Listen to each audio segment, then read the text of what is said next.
Fala galera do YouTube, como vocês estão? Aqui quem fala é o seu querido Anjo. E no vídeo de hoje nós vamos falar a respeito de uma obra sensacional aí que chamou a atenção de muitas pessoas e eu com certeza fui uma dessas pessoas. É claro que eu estou me referindo a Shumatsu no Wakuri, ou também conhecido como Record of Ragnarok. Meu inglês está ficando cada dia mais impecável, meu Deus. Esta obra em questão conta com batalha entre mitologia, né, os deuses lá da mitologia nórdica, grega e tudo mais o que tiver aí de deuses, contra os humanos formidáveis que viveram e caminharam pela Terra, certo, gente? Certo. E essa proposta, sem sombra de dúvidas, é maravilhosa, tá? E antes de começar o vídeo, né, falar sobre essa obra sensacional, eu gostaria de pedir para você um pequeno favorzinho. É claro que você já sabe, né, que eu estou falando do nosso querido like, gente. Você deixa o like aí por já ter assistido a obra, ou porque vai gostar aqui dessa indicação, certo? Porque essa indicação é sem dúvidas maravilhosa. Então deixa o like, compartilha. E é claro, gente, não se esqueça de se inscrever no canal aqui, que ajuda demais. E um dia nos tornaremos gigantes. Fala galera do... Fala galera do... Fala galera do... Fala galera do... Tudo bem com vocês? Espera aí, isso aqui é uma abertura? Falando a respeito da história de Shumatsu no Wakuri, é claro que se você já conhece, né, você sabe do que se trata, mas para você que não conhece, Shumatsu no Wakuri se passa em um universo onde que deuses de todas as mitologias, como eu disse para vocês, nórdica, grega, indiana, tudo se juntam a cada 1000 anos para decidir se os humanos irão continuar vivendo ou morrerão. Nessa reunião em questão, né, dessa vez, os deuses decidem que irão eliminar os humanos, né, eliminar os humanos. Por motivos de orgulho, por motivo dos humanos não estarem ligando tanto para esses deuses, certo? Eles ficam com raiva. Mas graças à nossa querida Valkyria, chega lá e fala assim: deuses, vocês vão eliminar os humanos. Só que eu tenho uma coisa melhor. Que tal a gente batalhar? 13 de vocês contra 13 humanos, né? Eu escolhi os 13 humanos. A gente batalha. Se os humanos vencerem, ganham 1000 anos de vida. Se os humanos perderem, eliminação total. Aí os deuses ficam meio pensativos, né? Aí a garota vira e fala assim: então, por acaso vocês não vão aceitar porque estão com medo dos humanos? Vocês? E é claro que isso toca numa ferida assim, mas toca com martelo, tá ligado? É uma pum! E os deuses com seu orgulho não conseguem recusar.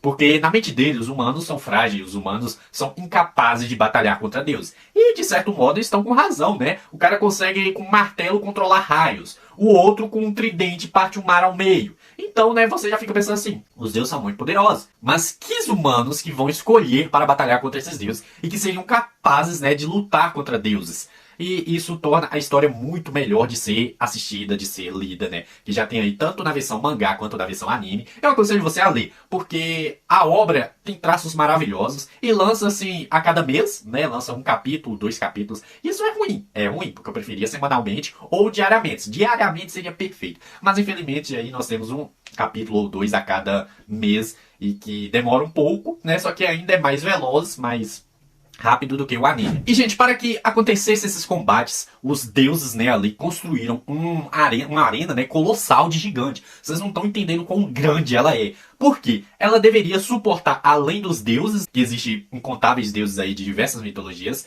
mas também deveriam contar ali com os humanos que estariam ali para assistir. Isso seria meio que o pós-vida, onde que os humanos ali que já morreram poderiam assistir essas batalhas. Os deuses não, porque os deuses poderiam tanto ir para o reino dos humanos quanto para o reino dos deuses, né, ali o pós-vida, sem preocupação nenhuma. E se você nunca assistiu, é sensacional, porque a cada batalha, essa arena em questão vai se modificando. Às vezes modifica para um personagem específico, às vezes é só uma arena mesmo e vamos batalhar. Como foi no caso, né, da primeira luta de Lubu contra o deus do trovão, Thor. E a arena se manteve como uma arena, que deveria ser assim, certo? E na segunda luta nós tivemos o nosso querido Adão, que foi um personagem assim sensacional, que me lembrou muito, se você já assistiu, tanto o One Piece quanto essa cena, ele me lembrou muito do Barba Branca. Pelo simples fato de que, esse vai ser o spoiler, tá gente, eu lamento aí, mas o simples fato de que Adão, ao lutar contra Zeus, ele conseguiu ficar de igual para igual, né? Só que, querendo ou não, ele era um humano que não poderia comparar ao deus que reina ali, né? Zeus literalmente matou seu pai lá, Cronos, o cara que reinava sobre geral, matou ele juntamente com os seus irmãos lá também, só que ele ficou reinando, certo? E aí Zeus foi considerado o deus mais poderoso ali de todos em questão de combate, e é claro que Adão infelizmente não conseguiu lidar com o poder máximo, mas teve uma das melhores cenas que foi o fato dele ter morrido em pé. Isso é sensacional em qualquer obra. Se um personagem é tão incrível ao ponto dele morrer em pé, ou seja, ele não se curva perante o seu inimigo, isso é sensacional. E nós temos essa segunda luta aí maravilhosa de ser assistida também, tá? E de ser lida, tá, gente? Eu aconselho você a ler, porque a animação não foi tão boa, mas eu vou falar disso aqui futuramente nesse vídeo, então fique aí para saber mais. E quando eu digo que a arena muda, gente, eu estou me referindo à terceira luta, que foi a luta entre Poseidon e o maior perdedor do mundo, o Sasaki. Eles dois são meio que espadachins, né? Eu não sei se um tridente com... Ele usa o tridente, né? O Poseidon, então meio que corta as coisas. Então, né, vamos considerar ali. Mas o Sasaki é um espadachim e ele foi considerado pela humanidade o maior perdedor do mundo, mas isso aqui não vem ao assunto. A questão é que, nessa terceira luta, a arena toda se renova e se torna ali meio que um oceano ali ao redor, certo? E a luta que mais vai mudar, mais você percebe que mudou, foi a querida quarta luta entre Jack Estripador contra o Hércules, tá? Foi meio que a maldade contra a bondade ali. E nessa luta, a arena mudou tanto a ponto de que o Hércules concedeu a Jack que escolhesse como que seria, né? E ele escolheu a Londres vitoriana, né? Que seria ali a época. Que foi onde ele ganhou a sua fama, né? De Jack Estripador. Mas já falando aqui de personagens, né? Que eu já tô falando de personagens aí icônicos. Adão, Jack Estripador, Hércules, Zeus. Toda essa galera são personagens sensacionais. E você pensa que eles teriam as habilidades comuns, né? Habilidades que poderiam... Que nem Jack Estripador, eu não pensaria em uma habilidade que ele teria, né? Ele só poderia matar uma pessoa ali com uma faca. Só que aí vem meio que a ajuda, né, das Valquírias. Uma baita de uma ajuda das Valquírias, que é o quê? As armas sagradas. Os deuses lutarão da maneira que eles quiserem. Por exemplo, o Thor usará o martelo lá que ele tem. Eu considero uma arma divina, tá, gente? Mas aí vai de cada um pensar, né, que o martelo não é uma arma divina, ou que o tridente de Poseidon não é uma arma divina. Mas, na minha concepção, é sim. Mas voltando aqui, os humanos, né, para conseguirem lutar contra esses deuses, eles tiveram a ajuda das Valquírias com essas armas sagradas, essas armas divinas, que eram o quê? Feitas de Valquírias. Aquelas Valquírias... Existiam 13, né, Valquírias para lutar, e aí essas Valquírias doariam seu corpo e sua alma para se transformar em armas capazes de batalhar contra os deuses. Porém, aí vem a grande jogada, que é o seguinte: se o seu portador perdesse, infelizmente você perderia juntamente com o seu portador. Você deixaria de existir. E é isso que acontece para ambos os lados. Se você for Deus ou se você for um humano, você, no momento que perder, no momento em que morrer, né, deixará de existir. E isso conta também para a arma divina, tá? É claro que no caso dos deuses, as suas armas não desaparecem porque não são valquírias. Elas não possuem almas, elas não possuem ali o mesmo peso que são as armas que os humanos utilizam, tá? E essas armas são sensacionais de se ver. Por exemplo, na primeira batalha, né, Lubu contra Thor, o Lubu possui uma lança, né, que consegue partir o céu ao meio. Na luta entre Adão e Zeus, Adão possui um soco inglês. Isso foi muito bacana, que são poucos os personagens de animes, né, que eu vejo que lutam usando um soco inglês. E Adão foi uma adição maravilhosa a esse pequeno grupo. E temos também aí o Sasaki, que ele usa espada, o Jack, eu não vou falar qual é a arma que ele usa pra você aí que assistir, você ficar tão abismado com a manipulação que ele consegue ali fazer com o seu oponente, e é claro, com todos que estão ali em volta. Na minha opinião, eu gostei mais, né, do Jack Estripador, por conta da sua história e do seu jeito de agir, de manipular e de mentir, né, e sua maneira de ganhar, além de seu poder, que, no caso, determinados humanos, né, possuem as habilidades maravilhosas, e esses foram os motivos deles serem escolhidos, que, por exemplo, o Adão foi dado o olho de Deus, que é a capacidade de copiar qualquer habilidade. Já o Sasaki, ele consegue em sua mente criar um cenário de luta contra o seu oponente. Aí, por exemplo, o seu oponente dá o maior ataque possível em você, sem te matar, né? Ou então ele dá o ataque lá e você vê como funciona. No caso do Sasaki, ele consegue repassar esse cenário em sua mente tantas vezes, ao ponto de que aquele ataque não o fira mais. E aí ele se torna um oponente maior do que aquele que foi lutar contra ele. E essa é uma habilidade muito bacana.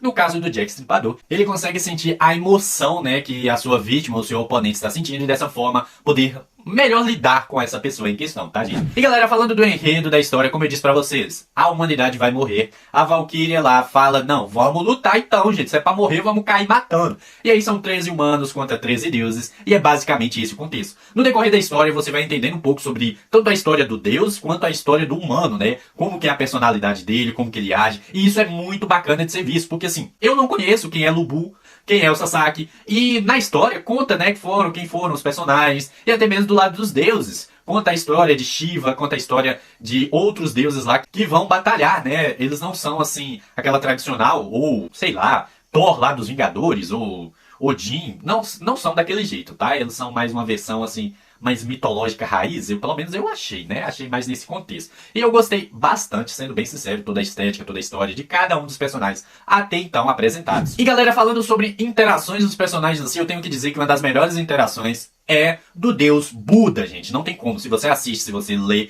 principalmente se você lê, você sabe do que eu tô falando. O Buda, ele era, na história em questão, né, ele era um humano e ascendeu à divindade, ou seja, ele se tornou um deus, né? Só que ele chega um momento que, no momento de lutar, ele fala, eu não vou lutar para os deuses, eu vou lutar para os humanos, né, galera? Não tem como fazer isso, não. E os deuses ficam com muita raiva dele, só que nenhum vai lutar contra o Buda. É claro que o Buda não é o deus mais poderoso. Se todos os deuses fossem enfrentar ele ali, né, ele perderia, gente. Não tem o que dizer, não adianta ficar puxando saco. Só que ele é um deus que ele sabe o poder que tem, ele sabe que ele vai dar trabalho, mesmo se alguém for lutar contra ele ali, ele vai dar trabalho para essa pessoa, né, ou no caso, para esse deus.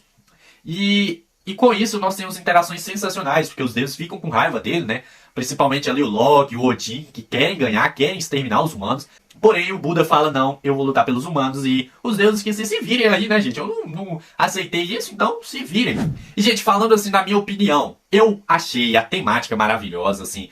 A proposta que Shumatsu no Akuri nos indica é sensacional, não tenho o que dizer por quê. Atualmente, na minha opinião, é uma das melhores propostas, se não a melhor proposta de anime de luta, tá, gente? É anime de luta.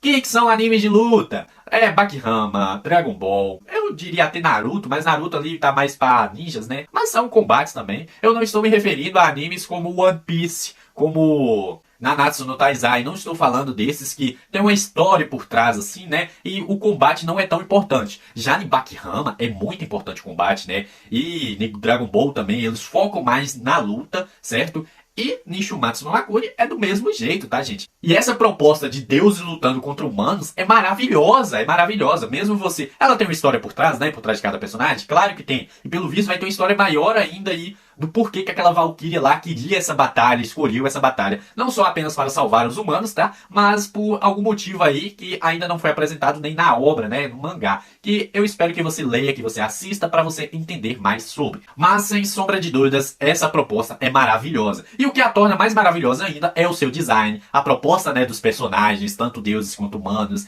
que interagem assim de forma sensacional e nos chamam a atenção, tá, gente? Porém, é claro que em alguns aspectos ele deixa a desejar, porque alguns personagens assim não têm um desenvolvimento tão bacana, mas isso aí, né, toda obra não adianta, vai ter algum defeito, mas vale muito a pena você ler ou assistir, tá, gente? E é claro, se você ainda não assistiu Shumatsu no Akuri, ou se você já assistiu, se você tá incomodado com a minha maneira de falar, me perdoe, tá, gente? Mas é dessa maneira que eu falo, que eu me refiro a ela. E aí, se você gostou de Shumatsu, comenta aí, o que você achou das batalhas? Qual que é o seu personagem favorito? Eu gostei bastante do Jack Stripador.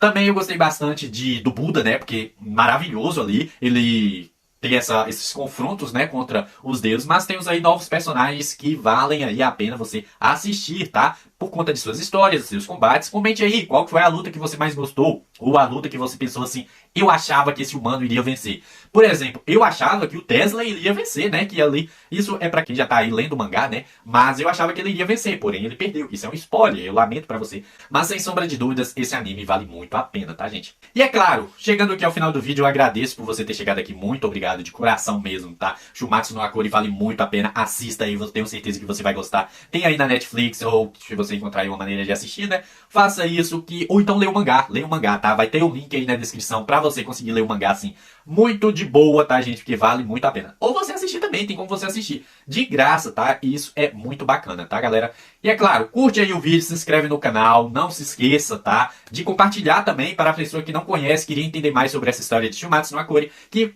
é uma história de deuses contra humanos e a temática é maravilhosa de ser assistida. Eu não sei de que lado que eu ficaria, tá? Até porque eu sou um anjo, mas eu acho que dos humanos, eu preferiria os humanos. Porque os humanos são mais esforçados, né? Os deuses se acham que são os melhores, os mais fortes. Nem todos, mas a maioria acha que vai vencer o humano assim facilmente quando vê ele é derrotado. E é claro que nesse caso eu estou falando de... Assista aí, assista. Não vou dar mais spoiler também não, tá? A gente vai ficando por aqui e, é claro, nos vemos no próximo vídeo.